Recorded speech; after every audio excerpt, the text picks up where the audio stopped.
February has been such a big month already with Kingdom Come Deliverance 2, we've had Avowed, we've had a bunch of other games, but it's not over yet. February 28th, we are getting Monster Hunter Wilds. Guys, it has been so long since Worlds. It's been so long, I've moved to a different country and then moved back. That's how long it's been since we've experienced a new Monster Hunter game, and I cannot wait for Wilds. I've played both open betas, and as someone who loves the Monster Hunter games, my first one was Monster Hunter 3, or Monster Hunter Tri, on the Wii. I can't wait to sink my teeth into a brand new game that looks like it's going to be absolutely massive. The scale of Monster Hunter Wilds is ridiculous in comparison to the other Monster Hunter games. If you thought World was big, get a load of this one. There is going to be so many new features in this game, from the focus mode, the mount, the environment changes, weather systems, tons of new monsters, which in turn creates a bunch of new armor sets and weapons. So here's what you should be excited about Monster Hunter Wilds. For a lot of people, I think Monster Hunter World was their first experience with a Monster Hunter game. It far surpassed any of the sales of previous Monster Hunter games. As of last year, it has sold over 25 million copies across all platforms, and some of these sales numbers are including the Iceborne expansion that came with Monster Hunter World. And obviously there has been a new Monster Hunter game in between Monster Hunter World and Wilds. Monster Hunter Rise and Sunbreak came out in between these two games, but Rise wasn't a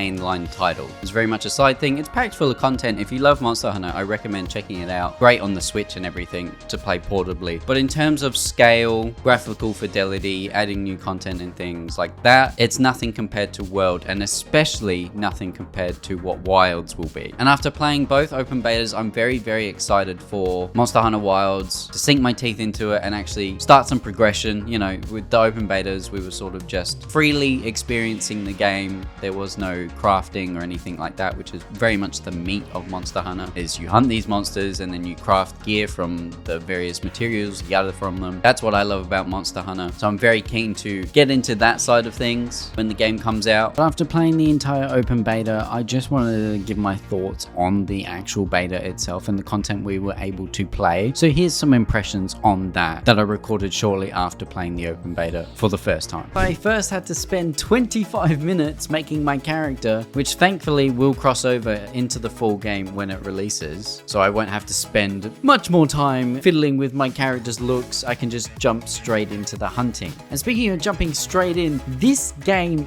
is seamless. Everything in it just transitions really, really smoothly. From the cutscenes to the first time you take control and your first hunts, the only loading screens I really encountered were when I started the game up, and very, very briefly once I had completed the first story mission. This Monster Hunter does a wonderful job of immersing you in the world instantly and never really breaking that to keep you in it. Although something that was very, very jarring that I noticed whilst making my character is that the Palicos speak now. Big news! Not only that, when you jump into the first few cutscenes, your main character is speaking. The Forbidden Land? This was very weird to see and hear because I'm so not used to your Palico and your main character actually giving dialogue. But I will say, the Palico being able to speak is actually really helpful whilst you're hunting, because rather than visual sort of hints that the Palico would give you previously, he will actually say lines of certain objects, whether he's going to heal you, and whether or not he's putting stuff like traps down on the ground. But don't worry, you can turn off the Palico speaking, actual dialogue, so you can have it go back to meowing in no time. The first time you take control of your character is on the new mount. This is, as far as I know, the first time Monster Hunter games have had a mount in the game, and I really, really enjoyed it. They can glide, they can jump, they can run and do various parkour elements to get you around the world. Super cool feature. You can even do attacks, fire from your sling, and do cool dismount attacks when you're ready to start fighting that monster on the ground. It just makes getting around so much easier, so much more fluid, and I'm very, very keen to play around with this more, see what else I can do with the mount. Let me know in the comments down below if you've noticed anything new about the mount in Monster Hunter Wilds that maybe I haven't noticed. The story seems interesting, but only really got to see maybe 20 minutes of actual story content. The rest was gameplay and hunting freely in the open world. The first hunt is pretty basic, great way to introduce new and old players back into the Monster Hunter universe. I didn't really have too much of a hard time with it. I found it quite easy, especially because I was using the longsword, which is the weapon I'm most familiar with in Monster Hunter games, and it was a lot of fun. I felt way more fluid in this one. I don't know if that's just me, being hype about the new game, or or whether the combos feel a lot easier and more fluid to do. I'm not entirely sure, but it felt great. I also didn't really take any hits in that first fight, but in the following hunt, I definitely did. Once you complete the first story mission, the game opens up to you so you can freely explore one of the new areas, the Windward Plains, and begin hunting various monsters. The game does prompt you with a new quest, however, which is to go hunt a new monster called the Doshakuma. These guys move in packs though, and the game has you take out the alpha for the quest. I actually really enjoyed fighting these. Fighting multiple at once was quite a challenge, especially in tight spaces, but I enjoyed the challenge and I obviously took way more hits than in that first hunt. And because I wanted to try as much as possible in this open beta, I decided to change up my weapon types. The game lets you have multiple weapon types on you at once. You can have a primary and a secondary weapon, and you can switch these whilst you're on your mount. So I took the hammer and the switch axe, enjoyed both thoroughly. Again, weapons I'm pretty familiar with from other Monster Hunter games, and I think it's really cool that you can switch up playstyles just on the fly like that. I think it's super useful. I love the versatility of it. It's a great way to try out different weapons on the fly as well. Or maybe if you're going to hunt multiple monsters, you know that one monster is more susceptible to slashing, whereas the other is more susceptible to blunt damage. You can take both weapon types to hunt two different monsters basically. Or if you just want to switch it up against one monster, then that is also viable. I also got to experience pretty quickly the day-night cycle as well as weather changes. Once again, this game does a great way of immersing you in the world with the atmosphere, the music, and the general feel of the game. I'm very keen to see other areas in this game once it comes out. I will say, if you've played Monster Hunter Worlds, this game will feel very familiar to you whilst also being a huge upgrade in my opinion. Everything feels and looks sleeker. New features like the mount and having multiple weapon types make this such an enjoyable experience. I cannot wait to play more of this, and I think Wilds is probably going to break records again for Monster Hunter. Like I said, World was a big introduction for a lot of people. I think it caught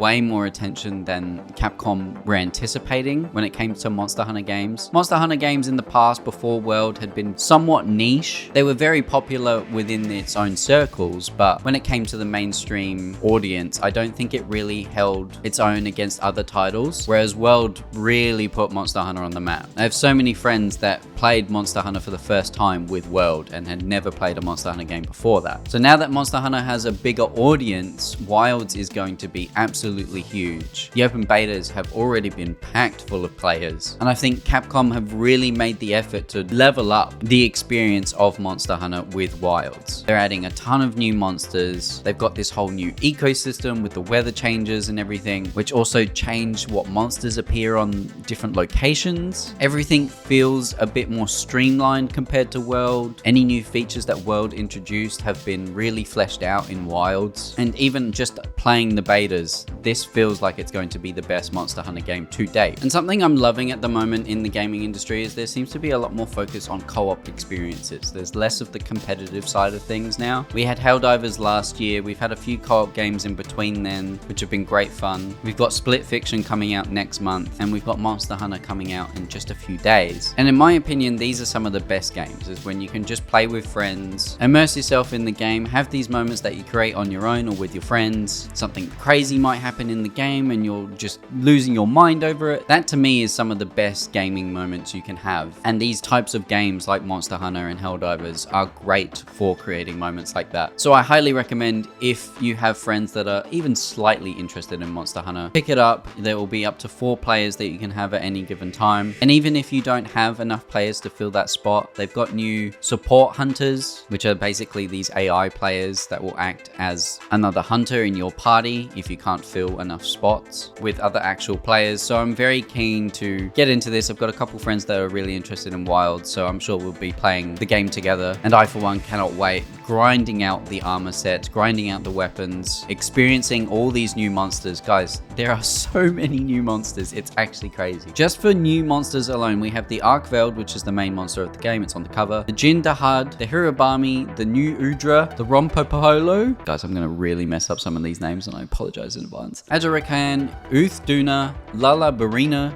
Rey Dau, Balahara, Humatrice, Doshakuma, and the Chatakabra. Those are all the new monsters. I'm sure there's tons more that haven't been shown off yet, but those are all the ones we know, and apologies in advance for my pronunciation of some of those monsters. There will obviously be some returning ones as well, the Rathian, the Rathalos, the Blangonga, the Gravios, as well as way more fan favorites, I'm sure. And I think all around Monster Hunter Wilds is going to be an experience for old and new players that will be very memorable. The replayability on this is going to be nuts. This is a game that you play for years. People are still playing Worlds, still grinding it out, still playing the events. Even if you haven't played in months or years or whatever, you tend to come back to these games, get used to it again, hunt some monsters, have some fun with your friends, jump out. It's very easy to jump in and out of these games. So very keen to see the scale of Wilds in its community, as well as what's obviously going to be a massive upgrade in scale in the game as well. And like I've mentioned in previous videos, Monster Hunter Wilds is just going to be one of the biggest releases this year alone. And with Kingdom Come Deliverance 2 coming out and just blowing everyone away, I'll be very interested to see the reaction to Monster Hunter Wilds, which is a completely different game. But in terms of popularity, I think it has a bit of a more mainstream audience attached to it now because of World. So I'll be interested to see the sales numbers, how many people are playing on day one, things like that. And when it comes to award season, how well it's going to do there. It's a game I'm very excited about. I cannot wait to play this. When I was looking at new games that are coming out in 2025, this was my most anticipated game. Obviously, I've spoken about my love for Kingdom Come Deliverance 2, but Monster Hunter Wilds, I was so hyped for last year, and I'm so hyped for it now. It's only a few days away. Cannot wait for this game. So let me know in the comments down below if you're going to be experiencing Monster Hunter Wilds. Are you going to play day one? Are you going to wait and see what happens with the release? Also, let me know what your first Monster Hunter game was. I'd be very interested to know. Obviously, I've said mine is 3, but I'd love to know what yours is. So let me know in the comments down below. Like the video if you enjoyed it. Subscribe for more Monster Hunter Wilds content. We're going to be doing a ton more videos on this game as it releases. The next video I'll be putting out is in everything you need to know before buying the game. So subscribe if you want to see that. Become a member today if you want to support me in another way. You get early access videos and live streams. And thank you so much for watching this, and I'll see you guys in the next one. Bye!